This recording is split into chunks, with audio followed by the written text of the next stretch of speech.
مرشد کی بارگاہ میں عرض ہے کہ اگر کوئی لوٹا ہوا مال ہو، جیسے چوری چکاری کا مال ہو، بعد میں معلوم ہو جائے کہ یہ چوری کا مال ہے، کیا وہ اسے واپس کرنا پڑے گا، لوٹانا پڑے گا، یا وہ جائز ہے؟ رہنمائی فرما دیں۔ اگر خود چوری کی ہے معاذ اللہ، تب تو توبہ تو فرض ہے اس پر، توبہ بھی کرے اور جس سے چرایا ہے اس کو دے۔ وہ اگر نہ رہا ہو تو اس کے ورثاء کو دے، جو وارث ہوں اس کے، ان لوگوں کو دے۔ وہ بھی نہ رہے ہوں، یا وہ بندہ ہی غائب ہے، کچھ پتہ نہیں چلتا کس کا چرایا تھا، یا چرایا تو تھا فلاں کا لیکن اب پتہ نہیں زندہ ہے مر گیا ہے کہاں وہ، تو اب ایسی صورتوں میں جو بھی چرایا وہ اللہ کی راہ میں دے دے، صدقہ کر دے، خیرات کر دے۔ یعنی جن کو جیسے زکوٰۃ ہم دے سکتے ہیں، زکوٰۃ کے حقدار ہوتے ہیں، ایسوں کو وہ دے دے، اور ثواب کی نیت نہ کرے، ہے نا کہ مجھے ثواب ملے گا۔ ثواب اس کو نہیں ملے گا، اس کا مال نہیں ہے، بلکہ تو وہ غصب یعنی چھینا ہوا، چرایا ہوا مال ہے نا، تو اس کو یہ مالک تو بنا ہی نہیں نا، تو اس کا ثواب اس کو نہیں ملے گا۔ نیت نہیں کرنی ثواب کی، بلکہ ثواب کی نیت ہے خطرناک ہے۔ تو اور ثواب اس بات پر ضرور ملے گا اس کو کہ اس نے حکم شریعت پر عمل کیا، کہ وہ ملے نہیں تو اب اس نے یہ رائے خدا میں دے دیا، تو مال خیرات کرنے کا ثواب نہیں ملے گا، لیکن اللہ کا حکم ہے کہ میں ایسا کر لوں تو اس نے یوں کر لیا، تو اس حکم شریعت پر عمل کرنے کا اس کو ثواب ملے گا۔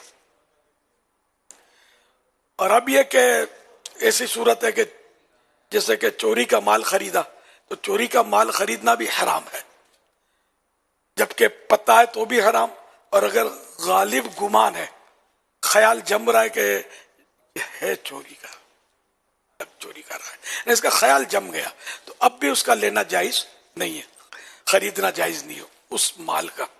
اچھا، اب ایسا مال خرید لیا تو اب پتہ ہے کہ یہ کس کا چرایا ہے اس نے، اسی کو جا کے دے گا، ٹھیک ہے نا، اسی کو جا کے دے گا۔ اور اگر یہ پتہ نہیں ہے کہ اس نے کس کا چرایا ہے مگر ہے چوری کا مال، اب کیا کرے؟ صدقہ کرے گا، اس کو نہیں دے گا، یہ ورنہ دوسرے کو بیچ دے گا، تو اب یہ چونکہ یہ تو پیمنٹ بھی کر چکا ہے، تو یہ اب اس مال کو صدقہ کر دے، خود استعمال میں نہ لائے۔ اس حکم شریعت پر عمل کرے گا، اس کو شریعت پر عمل کرنے کا ثواب ضرور ملے گا اللہ کی رحمت سے۔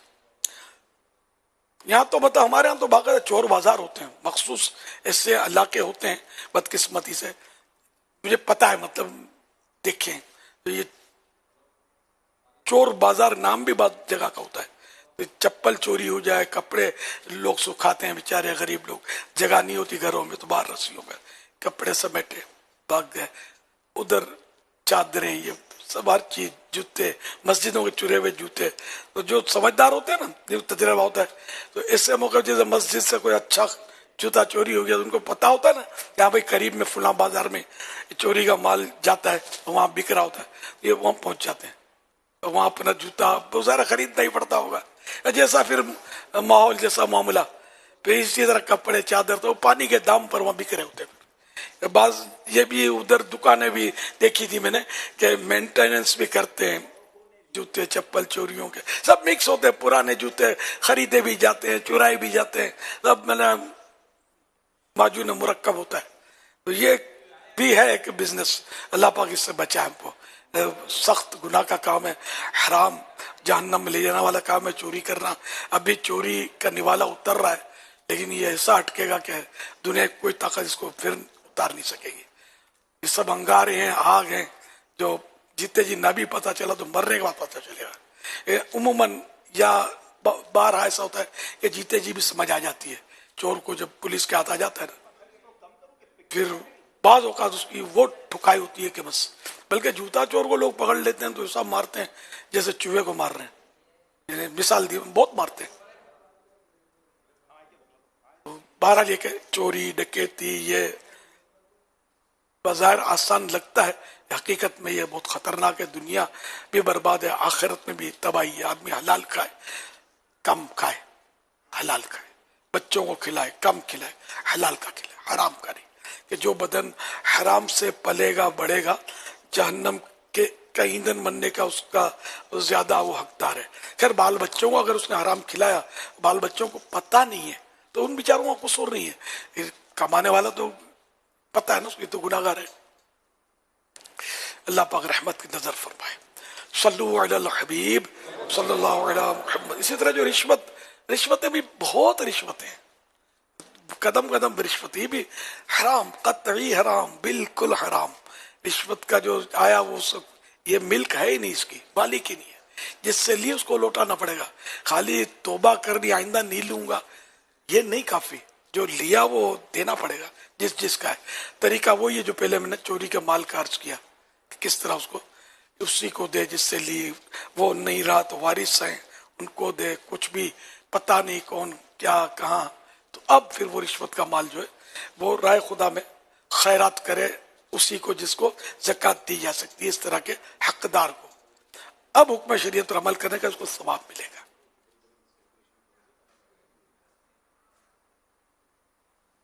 سود جو ہے اس میں بھی اس سے کچھ ملتے جلتے مسائل ہیں. سود بھی یوں تو حرام ہے، قطعی حرام ہے، اس میں تھوڑی گنجائش ہے. ان گنجائش سے مراد وہ اس کو اپنے سے دور کرنے کی گنجائش.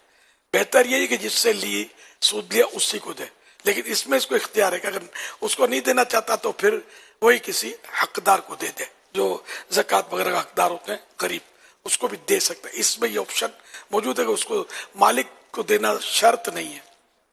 اور یہ بھی نہ ہو تو پھر وہ اسی طرح صدقہ کر دے، خیرات کر دے، کسی کو دے دے. مالک شرط نہیں اس میں. لیکن بعض لوگ اس کو بھی بولتے ہیں کہ مسجد کے استنجا خانے میں لگا دو سود. تو یہ استنجا خانہ کو سود کی طرح گندا تھوڑی ہے، نہ استنجا خانہ تو عبادت کا مددگار ہے ہماری. پیشاب زور کا لگا ہوا ہے کسی کو، نماز تو مکروہ تحریمی میں ہو جائے گی اس کی. تو وہ پاک صاحب وہاں جا کے ہوگا پھر نماز پڑھے گا تو اللہ کی بارگاہ میں خشوع بھی آئے گا اور ظاہر گناہ سے بھی بچے گا، ورنہ تو گناہ گار ہوگا. پیشاب کی شدت، تو یہ استنجا خانہ کو بری جگہ نہیں ہے ہمارے لیے، تو بہت ضروری ہے. طہارت خانہ ہے کہ ہم کو عبادت کے قابل بناتا ہے. اس میں سود، تو سود اس طرح کی کسی بھی چیز میں نہیں لگتا. جو لگاتے ہیں انہوں نے غلط کیا ہے. اس جتنی رقم لگائی وہ رقم واپس اپنے پلے سے یا دوبارہ کسی غریب کو دینی ہوگی. ظاہر ہے کہ اس نے مس یوز کیا نا اس کا، کہ استنجا خانوں پر لگا دی، کہ 100 سال پہلے لگائی تھی. تو نیک کی بھلائی نہیں جاتی، گناہ پرانا نہیں ہوتا، گناہ رہتا ہے باقی، چاہے 100 سال پہلے کیا تھا. اس کے جو بھی تقاضے ہیں، توبہ، تلافی جو بھی کرنی ہوتے ہیں. آئندہ خیال رکھیں گے یہ کافی نہیں ہے. آئندہ خیال تو رکھنا ہی ہے مگر یہ کافی نہیں ہے. جو کیا تھا اس کا بھی حساب کتاب پورا کرنا ہے. رکھ کے چانٹا مارا کسی کو، وہ بیچارہ گال سے لا رہا، غریب آپ سے ڈر رہا ہے، بول کچھ نہیں رہا، اچھا اب نہیں ماروں گا. اس سے تھوڑی وہ مطمئن ہوگا جب تک آپ اس کو سوری نہیں کریں گے، معافی نہیں مانگیں گے. پھر ظلم کیا، اس سے رب کی توبہ کرنی اور منہ پہ چانٹا مارا ہے. اس کی پھر اس بات کی بھی توبہ ہے کہ منہ پر اور سر پر انسان ہو یا جانور مارنا حرام ہے. ہمارے تو مارنے کا ٹارگیٹ ہی منہ ہے، ٹھوسا مارتے، منہ پہ ٹکر مارتے. لڑائی میں یہی کرتے. یہ ظلم تو ہے تو گناہ، یہ بھی ایک بڑا یعنی ایک گناہ کا اضافہ ہوا کہ منہ پہ مارا. تو یہ ہمیشہ یاد رکھیں، بچوں کو بھی گھر میں منہ پر ہی ٹھوک دیتے ہیں چاٹا، یا سر پہ زور سے مار دیتے، بیچارہ آدھا گر جاتا ہے. یہ جائز نہیں ہے. بھلے اس کو آپ حق پر مار رہے ہیں، واقعی ان کو بالفرض سزا کی ضرورت تھی، جیسے کہ مجرموں کو سزا دی جاتی ہے نا، تو ان کو بھی سر اور چہرے پر مارنے کی اجازت نہیں ہے. ہمیں تو خیر ویسے اولاد کو یا کسی فرد کو جس گھر کے جو ہوتے جن کو سزا ان گھر میں، تو اس طرح جو مارنا، شدت جس کو بولتا نا، شدید مارنا، تو ویسے ہی ناجائز ہے. استاد بھی شاگرد کو شدید مار نہیں مار سکتا. خیر ہمارے جامعات المدینہ، مدارس المدینہ میں ہم نے ڈنڈی رکھنے کی اجازت دی ہے، نہ مارنے کی اجازت دی ہے. نہیں، جو کرنا ہے زبان سے. بھائی یہ بھی تو رستہ ہے نا، اس کے سرپرست کو بلا کر کہ بھائی اپنے بچے کو لے جاؤ، ہم سے نہیں سنبھلتا. ایک مثال ہے، وہ بہت شرارت کرتا ہے جو بھی ایک، تو مارنے کی ہم اجازت نہیں دیتے. ہمارے دعوت اسلامی میں اجازت دی. کوئی بھی مارتا ہے وہ غلط کرتا ہے، اب ہمارے مرکز کو رپورٹ کریں، جو مجلس تو انشاءاللہ اقدام کرے گی. کوئی اگر ایسا استاد ہے خر دماغ جو مار دیتا ہاتھ وات، ہماری اجازت نہیں ہے. معاشرے کو بھی ہم سے مطمئن رہنا ہے.